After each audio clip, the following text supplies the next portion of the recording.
Hello student, आज हम लोग क्लास 10th हिस्ट्री का फर्स्ट चैप्टर करा जाएगा। इस वीडियो में हम लोग अति लघु उत्तरीय प्रश्न और लघु उत्तरीय प्रश्न एनसीईआरटी का दोनों ही हम लोग कर लिया जाएगा। तो इस चैप्टर का नाम है यूरोप में राष्ट्रवाद। ठीक है, तो पहला नंबर क्वेश्चन है राष्ट्रवाद क्या है।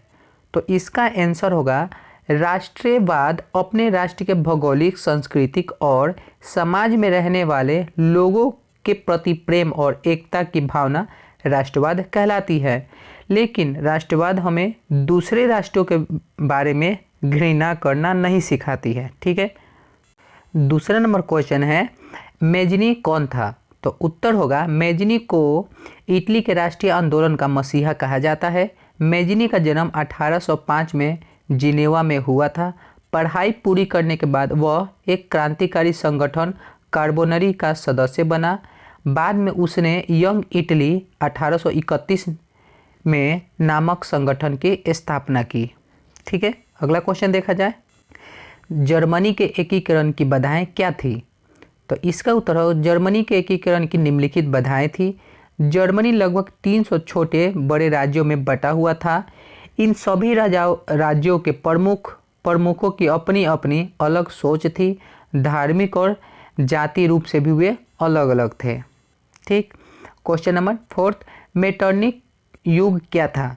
तो 1815 ईस्वी से 1848 ईस्वी के बीच के समय को यूरोप में मेटरनिक युग कहा जाता है, क्योंकि 1815 ईस्वी में ऑस्ट्रेलिया के चांसलर मेटरनिक का वियना कांग्रेस सम्मेलन का नेतृत्व करने के साथ मेटरनिक युग का शुरुआत हुआ और 1848 ईस्वी की क्रांति के बाद मेटरनिक युग का अंत हो गया। ठीक है, अगला क्वेश्चन देखते हैं लोग, 1848 के फ्रांसीसी क्रांति के क्या कारण थे। तो इसका उत्तर होगा 1848 की फ्रांसीसी क्रांति के समय फ्रांस का राजा लुई फिलिप था।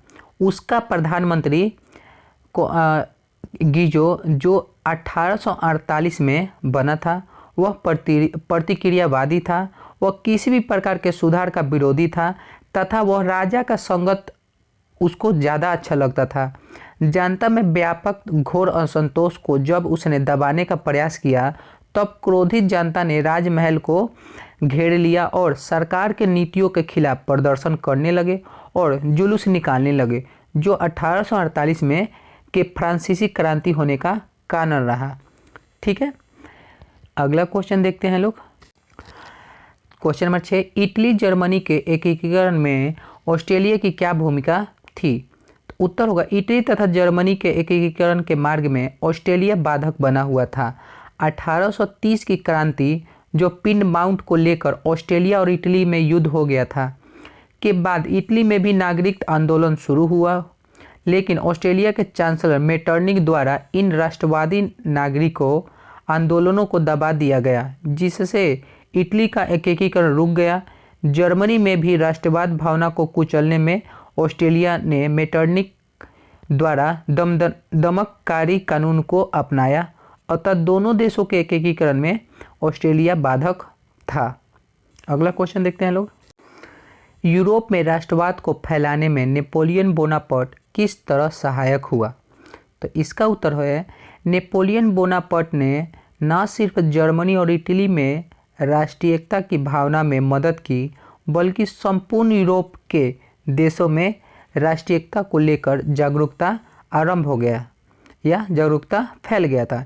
इस राष्ट्रीयता के मूल में राष्ट्रीयता की भावना के साथ ही लोकतांत्रिक विचारों का भी उदय हुआ, जैसे हंगरी, बोहेमिया और यूनान में स्वतंत्रता आंदोलन इसी राष्ट्रवाद का परिणाम था। इसी आंदोलन के प्रभाव के कारण उस्मानिया साम्राज्य का पतन हो गया और वह तुर्कों तक में ही सिमट कर रह गया। राष्ट्रवाद के कारण ही बाल्कन क्षेत्र के स्लाव जाति को संगठित होने का मौका मिला और वह सर्बिया नामक नए देश का जन्म हुआ। ठीक है, नेपोलियन बोनापार्ट बहुत। क्वेश्चन नंबर 8, गैरीबाल्डी के कार्यों की चर्चा करें। उत्तर होगा इटली के एकीकरण में गैरीबाल्डी का महत्वपूर्ण योगदान था। वह पेशे से एक नाविक था। वह मैजिनी के विचारों से बहुत प्रभावित था, किंतु बाद में माउंट काबूल के प्रभाव में आकर संवैधानिक राजतंत्र का समर्थक बन गया। गैरिबाल्डी ने अपनी कर्मचारियों तथा स्वयंसेवक की सशस्त्र सेना बनाई जिसे लाल कुर्ती के नाम से जाना जाता है। इसकी सहायता से इटली के प्रांत यहाँ पर थोड़ा सा गलती लिखा है सिसिली, ठीक है, तो आप लोग थोड़ा लिख लीजिएगा लोग सिसिली, इटली के प्रांतों सिसिली और 1860 ईस्वी में नेपल्स के राजा को पराजित किया और वहाँ गणराज्य का स्थापना किया। बाद में उन्होंने अपनी सारी संपत्ति राष्ट्र को दान कर दिया और साधारण किसान के भांति जीवन जीने लगा, जिससे वहाँ के लोग बहुत ये काम से वहाँ के लोग बहुत क्या थे, प्रभावित थे। ठीक है, अगला क्वेश्चन देखते हैं लोग। क्वेश्चन नंबर 9 क्या बोल रहे हैं, विलियम प्रथम के बगैर जर्मनी का एकीकरण बिस्मार्क के लिए असंभव था, कैसे? तो देखा जाए तो एक चीज़ थोड़ा सा याद रखिएगा, 1862 में विलियम प्रथम ने बिस्मार्क को अपना चांसलर नियुक्त किया था, ये याद रखिएगा लोग। विलियम प्रथम जानता था कि जर्मनी के एकीकरण के मार्ग में ऑस्ट्रेलिया सबसे बड़ा बाधक है तथा इसे हटाए बिना जर्मनी का एकीकरण संभव नहीं है। अतः ऑस्ट्रेलिया से मुक्ति पाने के लिए उसे युद्ध में हराना जरूरी था। इसके लिए आवश्यक था कि जर्मनी सैनिक दृष्टि से मजबूत बने। विलियम ने प्रशा की सैनिक शक्ति बढ़ाने के लिए एक ठोस योजना बनाई।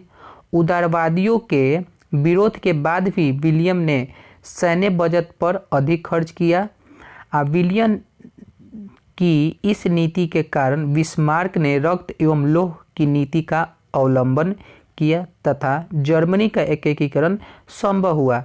एक चीज़ आप याद रखिएगा लोग कि विलियम प्रथम अगर बिस्मार्क को अपना चांसलर नहीं बनाते तो जर्मनी का एकीकरण संभव नहीं हो पाता। इसी वजह से उन्होंने क्या किया, विलियम प्रथम ने बिस्मार्क को अपना चांसलर नियुक्त किया था। ठीक है, ये क्वेश्चन यहीं पे ख़त्म होता है। नेक्स्ट वीडियो में हम लोग दीर्घ उत्तरीय प्रश्न को किया जाएगा। तो आज के लिए इतना ही छोड़ते हैं लोग, बाय।